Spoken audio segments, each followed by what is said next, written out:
Поважаныя чытачы, Я прапаную пазнаёміцца з трылогіяй Івана Сіркова «Мы з Санькам», у якую ўвайшлі аповесці «Мы з Санькам у тыле ворага», «Мы хлопцы жывучыя» і «Мы з Санькам артылерысты».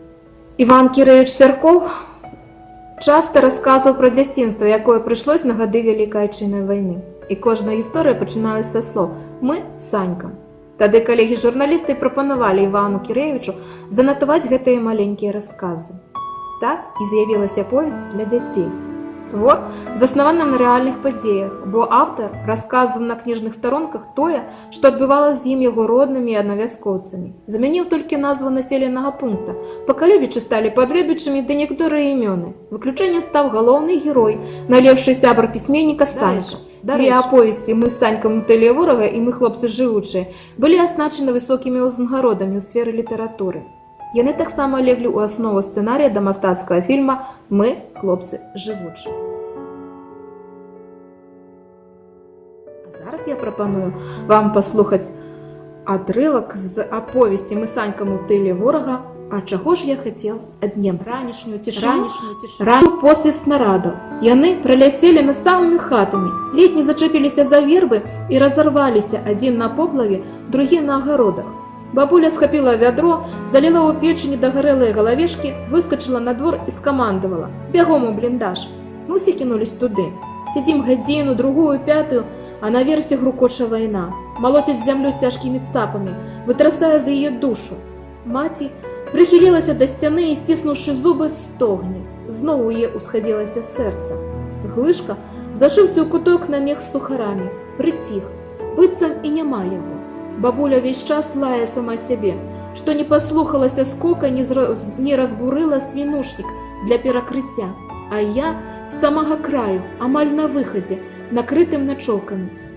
Мне страшна і разам з тым цікава, што робіцца наверсе, як там нашы, дзе немцы. Бой грыміць, грукоча, здаецца, што па зямлі качаюць вялізную жалезную бочку з каменнем. З аднаго боку нашы, з другога немцы, вось бочка недзе за сялом набірае разгон.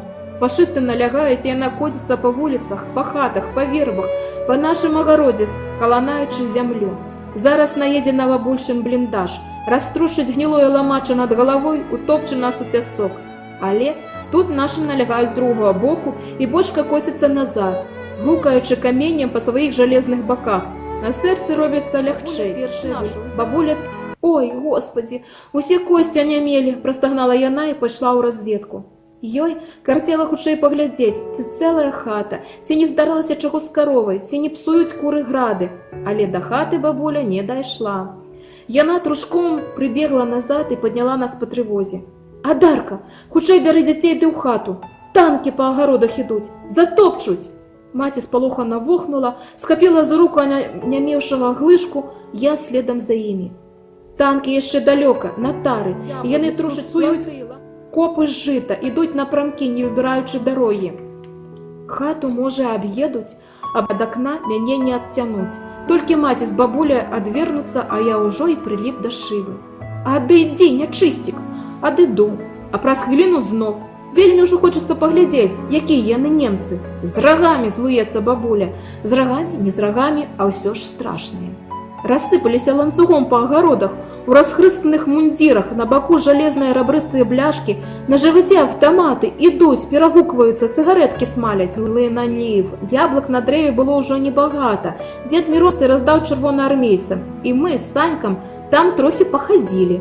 Але на самой верхавіне яшчэ вісела дзесяткі за два. Але ж ты там іх страсеш, дрэва старое, дзябёлае. Гэта не спыніла фашыстаў. Адзін з іх здаравяў свой аўтамат другому, спрытна ўскрапкаўся наверх і пачаў трэсці з усёй сілы.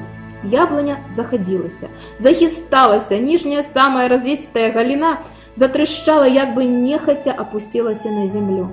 Немец паляцеў з дрэва потырч, падхапіўся, і абодва зарагаталі. Праз нейкую хвіліну яны сабралі яблыкі і пайшлі. «Во як!» – сказаў я, не спытаўшыся, зайшлі ў чужы сад, нарабілі шкоды. «Хіба так можна? А чаго ж ты хацеў ад немцаў?» – буркнула бабуля ізноў. «Адыдзі ад акна, сатана!» Калі ў Міронавым двары загрукатала аўтаматная чарга і залямантаваў сабака, я ўжо больш не здзіўляўся.